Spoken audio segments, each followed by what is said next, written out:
फिलिस्तीन में मारे गए लोगों के हक में इंतमाई दुआ 17 को मौलाना तौकीर रजा ने कहा।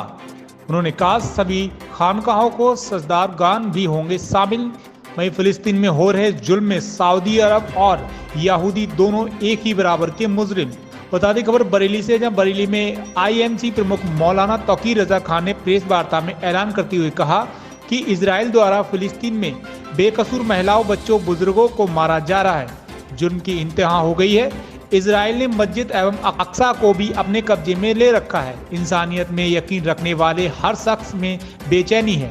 इजराइल द्वारा किए जा रहे कत्ले आम पर लोगों में गुस्सा है। इधर दिवाली का पर्व है, इसलिए पर्व के बाद 17 नवंबर को बाद नवाजे जुमा इस्लामिया ग्राउंड बरेली में इज्तिमाई दुआ की जाएगी, जिसमें सभी खानखाहों को सजदागान के साथ इंसानियत में यकीन रखने वाले इज्तिमाई दुआ प्रार्थना में शामिल होंगे।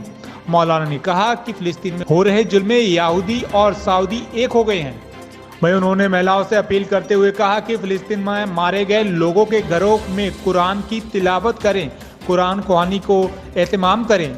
मौलाना ने कहा कि फिलिस्तीन में पिछले कुछ सालों में 2 लाख के करीब बेकसूर फिलिस्तीनियों का कत्ल कर चुका है। जो लोग इजराइल के इस जुल्म के साथ खड़े हैं वे इंसानियत के दुश्मन हैं। मौलाना ने कहा कि हमारे देश ने हमेशा फिलिस्तीन की हिमायत की है, लेकिन बहुत अफसोस की बात है जब युद्ध रोकने के लिए वोटिंग हुई तो हमारे देश ने उससे दूरी बना ली। यह एक बड़ी तकलीफ है और चिंता की बात है। सरकार को फेवर में वोट करना चाहिए था। वहीं प्रेस वार्ता में मौजूद रहे डॉक्टर नफीस खान, मुनीर इदरीसी, मोहम्मद नदीम खान, मोहम्मद सलीम खान, नदीम कुरैशी, अफजल बेग। फलस्तीन के साथ हैं लेकिन हमास के विरुद्ध हैं।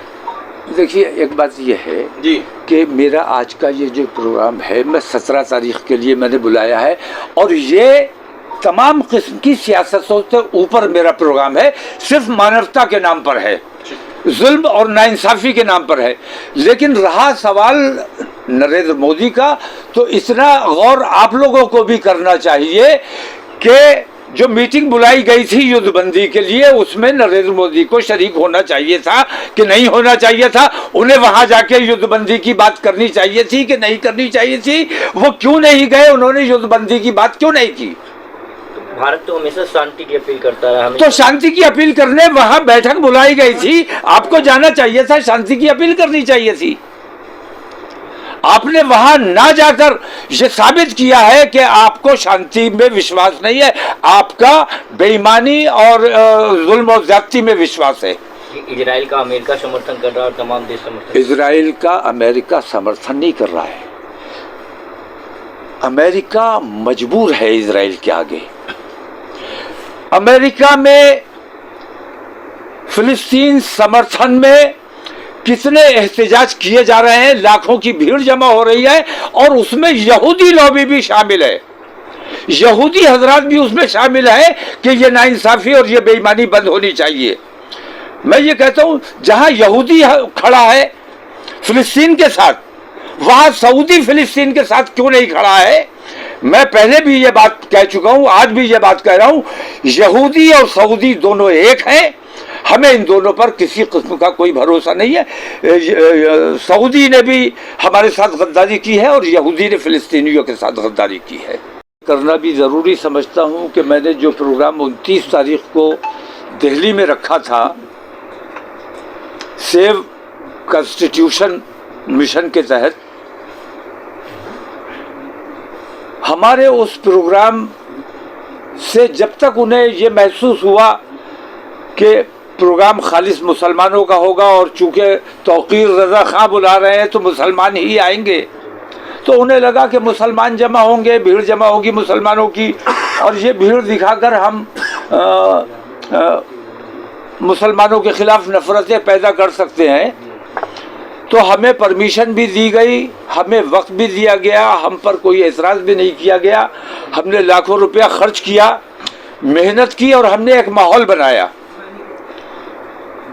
माहौल बनने के बाद इनकी तहकीक जो हुई उसमें इन्हें ऐसा महसूस हुआ कि 10 लाख से ज़्यादा की भीड़ वहाँ हो जाएगी, क्योंकि हमारे इस प्रोग्राम का समर्थन तमाम दूसरी बिरादरियाँ भी कर रही थी, दूसरे मज़हब के लोग भी कर रहे थे।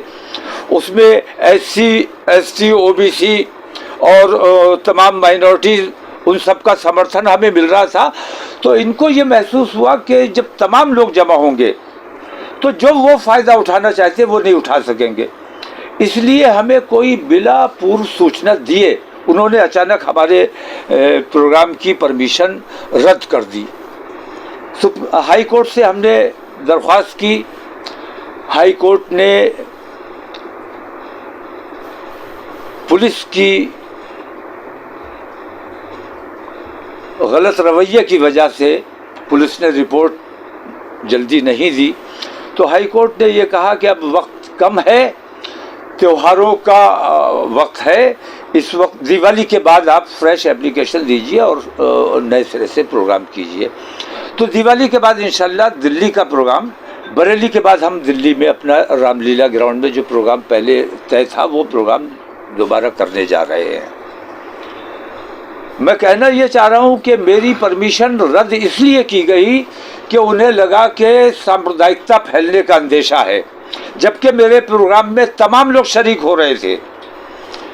लेकिन बीजेपी ने एक कार्यक्रम वहां करवाया,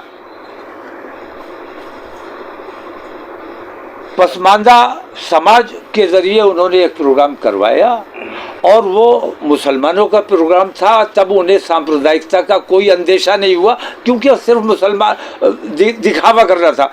तो परमिशन भी उन्हें फ़ौरन हो गई, उनका प्रोग्राम भी फ़ौरन हो गया, कहीं कोई अड़चन नहीं आई। तो हमारे प्रोग्राम से उन्हें अंदेशा था कि सांप्रदायिकता फैलेगी और उनके प्रोग्राम से सांप्रदायिकता फैलने का अंदेशा नहीं था। हम हमेशा अमन की बात करते हैं, शांति की बात करते हैं, प्यार मोहब्बत की बात करते हैं। हमारे प्रोग्राम से उन्हें सांप्रदायिकता का महसूस हुई, लेकिन मुसलमानों में बंटवारा, हिंदू मुस्लिम बंटवारा, ये तमाम करके उनको नहीं लगता है कि इससे देश का नुकसान हो रहा है और सांप्रदायिकता फैल रही है। तो ये दोहरी नीति, दोहरी पॉलिसी जो है ये बेहद तकलीफदेह है। इसके खिलाफ एहतजाज हमारा दिल्ली में होगा, लेकिन बरेली में हमने 17 तारीख का जो प्रोग्राम रखा है वो खालिस मानवता के आधार पर जो फ़िलिस्तीनी ख़वातीन पर और बच्चों पर जुल्म किया जा रहा है, कत्ल किया जा रहा है, उनको उन शहीदों को खिराज अक़ीदत पेश करने के लिए और उन मज़लूमों की हिमायत में और मस्जिद अक़सा की बाजियाबी के लिए ये हमारा इज्तिमाई दुआ का। कॉन्स्टिट्यूशन के बारे में समझाएंगे, कानून अपने हाथ में नहीं लेना है और ये तमाम चीज़ें बताई जाएंगी और उसमें मुस्लिम मसाइल पर भी चर्चा होगी।